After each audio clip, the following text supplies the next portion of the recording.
Hi Mark, this is Jeff. My student number is 35 and I'm junior. Okay, let's start.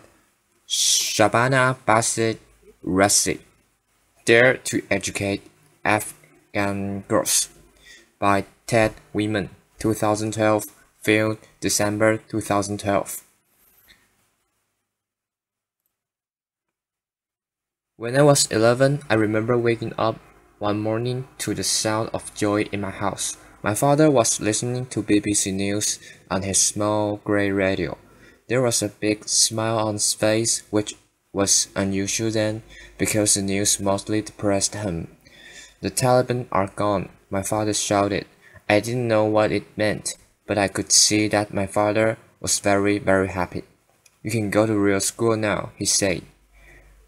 A morning that I will never forget. At real school, you see, I was 6 when the Taliban took over Afghanistan and made it illegal for girls to go to school. So for the next 5 years, I dressed as a boy to escort my old sister, who was no longer allowed to be outside alone, to a secret school. It was the only way we both could be educated. Each day we took different routes so that no one would suspect where we were going. We would cover our books in grocery bags so it would seem we were just go shopping. The school was in a house, more than 100 of us packed in one small living room. It was cozy in winter, but extremely hot in the summer. We all knew we were risking our lives, the teacher, the students, and our parents. From time to time, the school would suddenly be cancelled for a week because Taliban were suspicious. We always wondered what they knew about us. Were we being followed? Do they know where we live? We were scared, but still, school was where we wanted to be. I was very lucky to grow up in a family where education was prized and daughters were treasured. My grandfather was an extraordinary man for his time, a total maverick from a remote province of Afghanistan. He insisted that his daughter, my mom, go to school, and for that he was disowned by his father. But my educated mother became a teacher. There she is. She retired 2 years ago, only to turn our house into a school for girls and women in our neighborhood. And my father, he was the first ever in his family to receive an education. There was no question that his children would receive an education, including his daughters, despite the Taliban, despite the risks. To him, there was greater risk in not educating his children. During Taliban years, I remember there were times I would get so frustrated by our life and always being scared and not seeing a future. I would want to quit, but my father, he would say, "Listen, my daughter, you can lose everything you own in your life. Your money can be stolen, you can be forced to leave your home during a war. But the one thing that will always remain with you is what is here.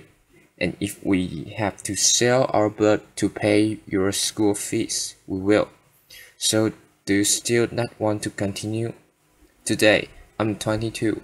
I was raised in a country that has been destroyed by decades of wars. Fewer than 6% of women my age have made it beyond high school. And had my family not been so committed to my education, I would be one of them. Instead, I stand here a proud graduate of Middlebury College. Applause. When I returned to Afghanistan, my grandfather, the one exiled from his home for daring to educate his daughters, was among the first to congratulate me. He not only brags out about my college degree, but also that I was the first woman and that I'm the first woman to drive him through the streets of Kabul. Applause. My family believes in me. I dream big, but my family dreams even bigger for me.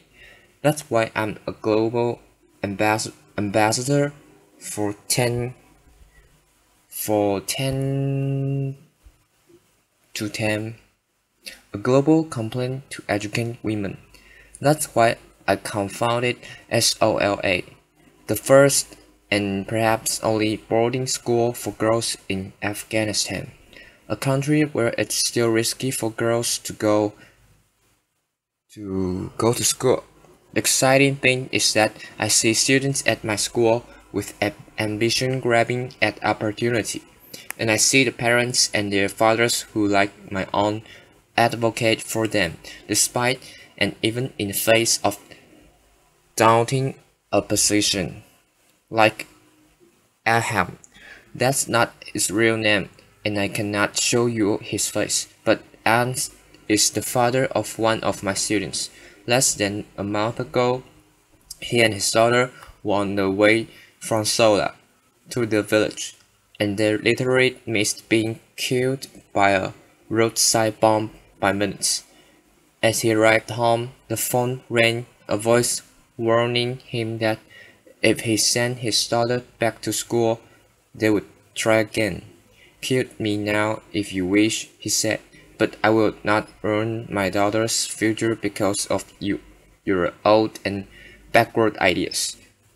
What I've come to realize about Afghanistan, and this is something that is often dismissed in the West, that behind most of us who succeed in a father who recognizes the value in his daughter and who sees that her success is his success. It's not to say that our mothers aren't key in our success. In fact, they are often the initial and convincing negotiators of a bright future for their daughters. But in the context of a society like Afghanistan, we must have the support of men. Under the Taliban, girls who went to school numbered in hundreds. Remember, it was illegal. But today, more than 3 million girls are in school in Afghanistan. Applause. Afghanistan looks so different from here in America. I found that Americans see the fragility in changes. I fear that this change will not last much beyond the US troops withdrawal. But when I'm back in Afghanistan, when I see the students in my school and their parents who advocate for them, who encourage them, I see a promising future and lasting change. To me, Afghanistan is a country of hope and boundless possibilities. And every single day, the girls of Sola remind me of that. Like me, they are dreaming big. Thank you. Applause. Okay, thank you for your listening. Bye bye.